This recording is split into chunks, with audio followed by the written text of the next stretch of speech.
no figura orden del juez para destruir los trenes. Lógico, porque hubiera sido ilegal que ordenara esa destrucción. No figura orden de nadie responsabilizándose en Renfe de esa destrucción. No figura orden del gobierno.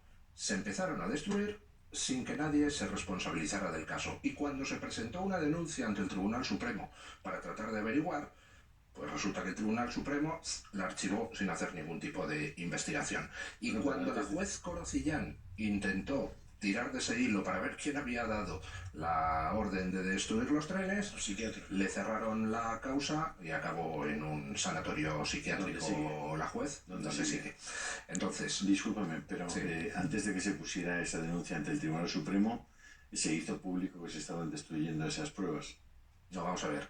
Que los trenes se habían destruido es algo que luego con el a las 24 horas, cuando tú dices que... No, se empezaron a destruir, pero tampoco se dieron 3/4 al pregonero diciendo vamos a destruir los trenes, no.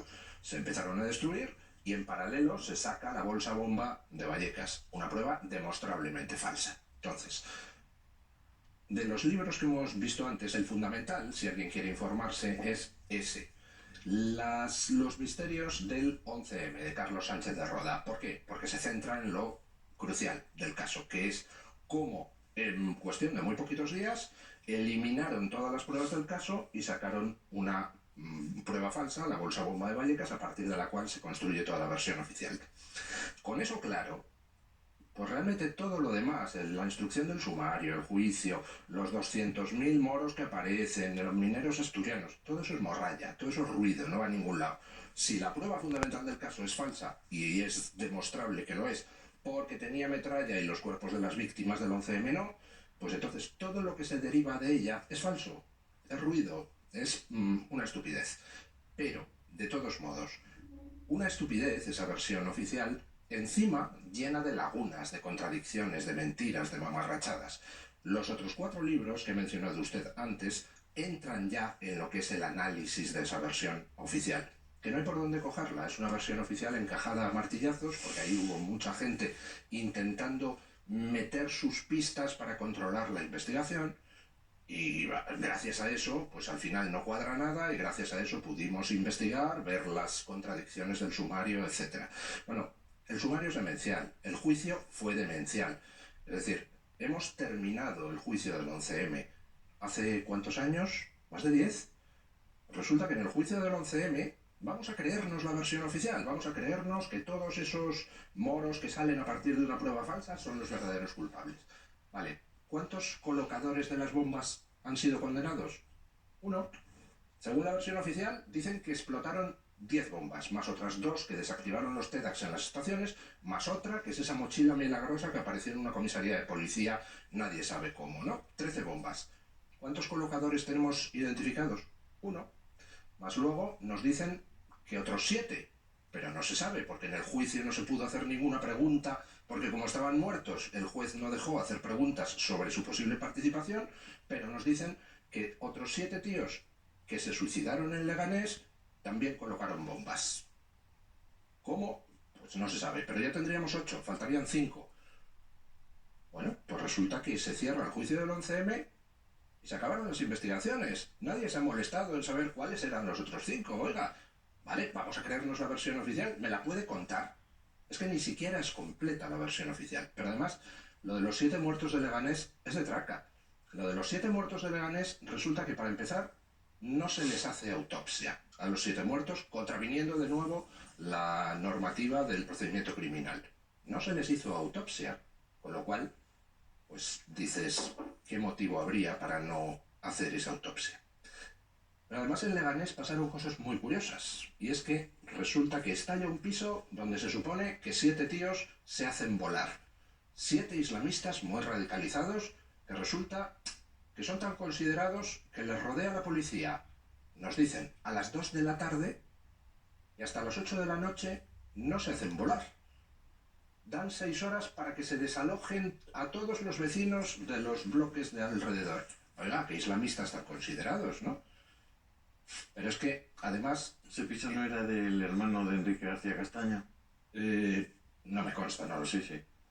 Ese piso Era No del lo sé. hermano del comisario Enrique No, Artega. yo creo que se refiere usted a que pared con ese piso había un piso que la policía utilizaba para ciertas operaciones, pero no sé a Alquilado quién pertenecía. al hermano de Enrique Artega Castaña, según me llega a mí. Bueno, en ese piso de Leganés, donde nos dicen que se suicidaron los 7 islamistas, para que veamos los islamistas que eran, pues resulta que aparecieron veintitantos libros coránicos, que debían de ser muy santos, porque resulta que después de volar el piso con una potencia brutal, tan brutal que 3 de los cuerpos quedaron prácticamente volatilizados, sin embargo los 20 y pico libros coránicos aparecen, y están fotografiados en el sumario, inmaculados.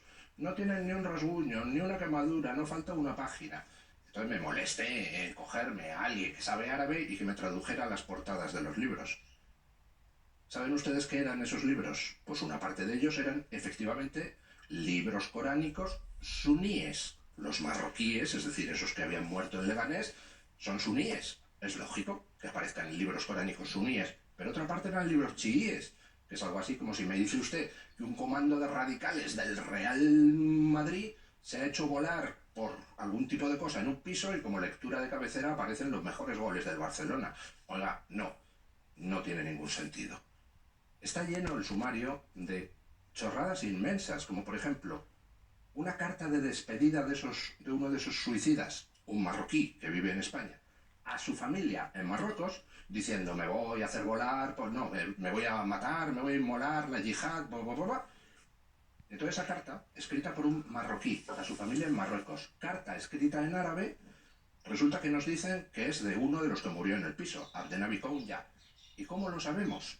Pues porque la carta está firmada en caracteres latinos. Alguien ha puesto ahí Kounya. Y dices, pero por el amor de Dios, ¿cómo va un marroquí que se está despidiendo de su familia en Marruecos y que le escribe en árabe a firmar con una firma en caracteres latinos que no es la suya y que simplemente se la ha inventado cuando llega a España para los documentos oficiales? Es ridículo. Alguien ha añadido esa firma a mano en una carta que vete tú a saber quién escribió. El 11M es una completa operación de intoxicación.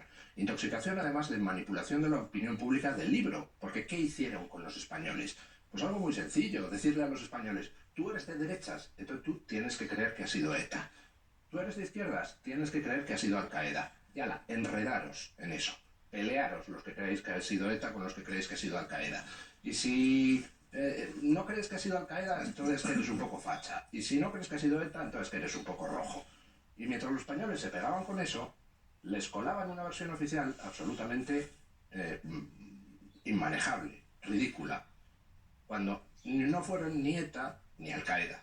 El 11M fue una operación de inteligencia, una operación ejecutada por profesionales, y además profesionales muy buenos y muy limpios, que llegaron e hicieron una operación de características estrictamente militares. Cuando tú ves un convoy que está avanzando por una carretera y quieres atacarlo, ¿qué es lo que haces? Atacas el primer vehículo del convoy, inmovilizas la línea. Y eso es lo que se hizo en el 11M. El primer vagón que estalla es el vagón que está en Atocha, lo que obligó a inmovilizar toda la línea. Y el resto de los trenes, con visión directa, se hacen estallar estando todos en las estaciones. La tontería que nos han contado de que había temporizadores y que entonces cada bomba estalló cuando quiso, no es verdad. Si hubiera sido verdad, entonces, pues alguno de los trenes habría estallado entre 2 estaciones. No es así. Estallaron todos estando en la estación. Se los hace estallar a la vista. ¿Y quién ejecuta el 11M? Pues una vez tuve una conversación al respecto con Fernando Mújica y él tenía entonces una teoría que a mí me resultó chocante en principio, pero con la que estoy completamente de acuerdo. El 11M fue ejecutado por mercenarios profesionales. Enseguida, don Luis, seguimos hablando de ello.